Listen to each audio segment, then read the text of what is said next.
Okay, let's jump right into it. I have been putting off cleaning my makeup brushes and sponges for longer than I care to admit. So here I am getting this all set up. I use this pet grooming mitt thing. I've never actually used it on a pet. I have a separate one that I actually use for one of my cats that, was very anxious about the brush when we first got her. So it's that type of thing, but I have a separate one that I use for cleaning my makeup brushes. Real easy to throw in the wash. I do not put it in the dryer because it has rubber and it's probably a fire hazard, but I just lay it out to dry and it dries just fine. Anyway, the rubber bristles or whatever on it are really good for rubbing your makeup brush up against. So you're just gonna kind of see me doing that. I don't know, I find the process of cleaning my makeup brushes very soothing. So I just wanted to film it and kind of capture it. You will see I have a bottle, not a bottle, like a vase or whatever, with soapy water and one with clean water. And I just use the clean water to rinse, the soapy water to agitate. The soapy water is what I have the mitt in, obviously. I feel like calling the clean water indicates that the soapy water is dirty. I might be overthinking it, but to be clear, they are both clean water. One just has soap. And you will see I do change the water out frequently, both the soapy and the clear water, just so that I can get the best clean. So you're just kind of seeing me agitate the brushes. Some of them have two sides, so I always make sure to get both sides, obviously. Once I get to the point where I feel like it's clean enough and the water's not as disgusting, like you can see here, the water's gross. You get the idea. It's pretty much just a process that I find soothing. I'm a big fan of repetitive actions. I find tedious, mindless, brainless type work like this very enjoyable. I would have been a great housewife on the Baileys, back in the 50s, 60s, whatever. But it is 2026 and I have my Wellbutrin, so I think I'm good.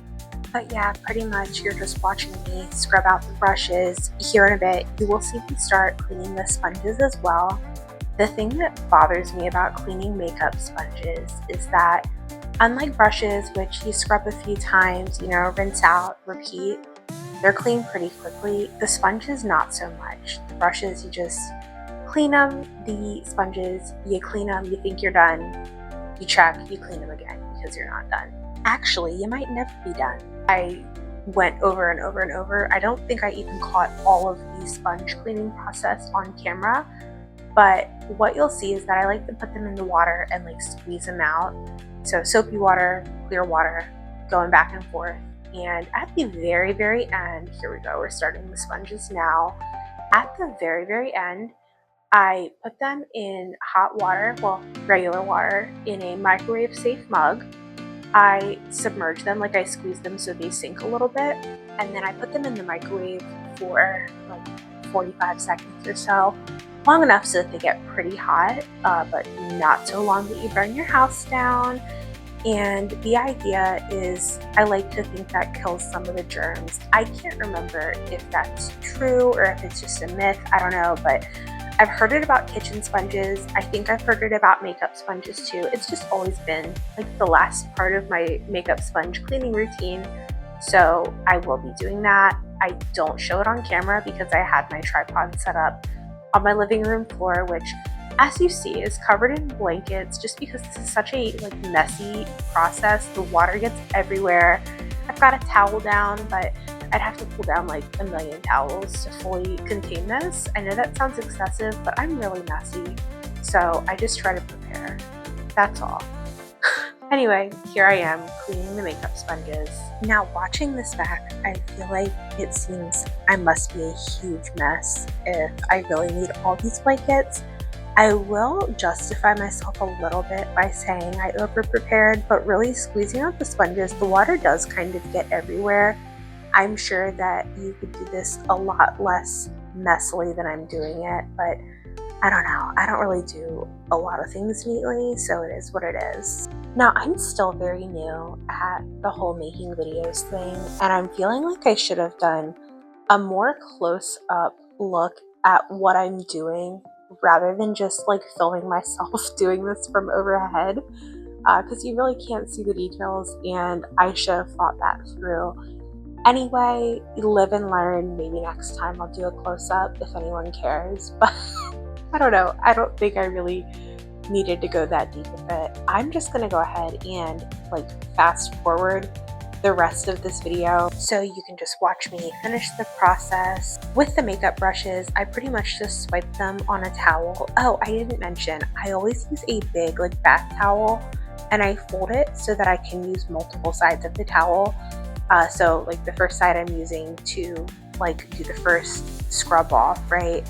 And then I flip it over and I'll use that side to like swipe them after I rinse them. Basically that way you're not going over a spot that's already been dirty. And then at the end, I will dry everything off on a clean spot on that towel and then transfer it to another clean towel or washcloth, depending how many brushes I'm washing at the time, so that they can all dry. I have heard that you should not store brushes upside down, like with the brush side up, after you've washed them, because the water can like loosen the glue at the base of the brush. I don't think I've had that problem, but I still try to be mindful of that. It's not really something I've noticed an issue with, but I do always just try to take that precaution just to be safe. Now, despite the fact that I have gone way too long before washing these brushes, I will say that this is so important to do. It will help keep you from breaking out. I do aim to get back to doing this weekly, because now that I'm wearing makeup more frequently, it's just something fun that I've gotten back into. I need to stay on top of this as well. It is important. So yeah, this is me starting that habit back up. It's not like I was wearing makeup every single day and not washing my brushes for a really long time, because that would have been gross, but it is gross that I went longer than my usual standard before washing these. But here's me starting this habit back up. For me, once I start a habit, I can usually stick with it all right.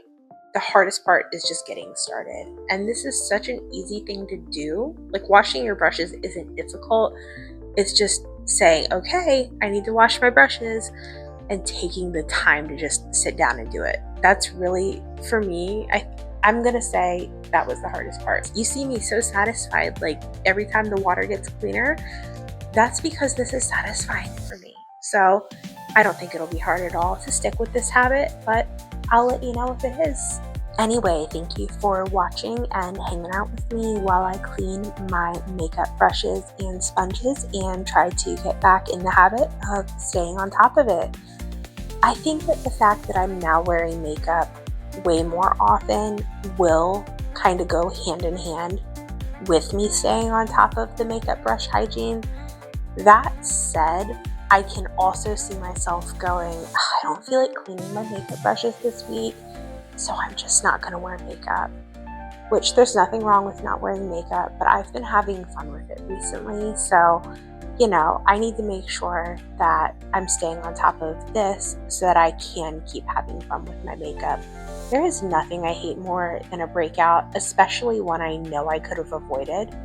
So yeah, I'm going to try to stay on top of this. Anyway, thank you for watching and hanging out with me while I did this. Stay tuned for more.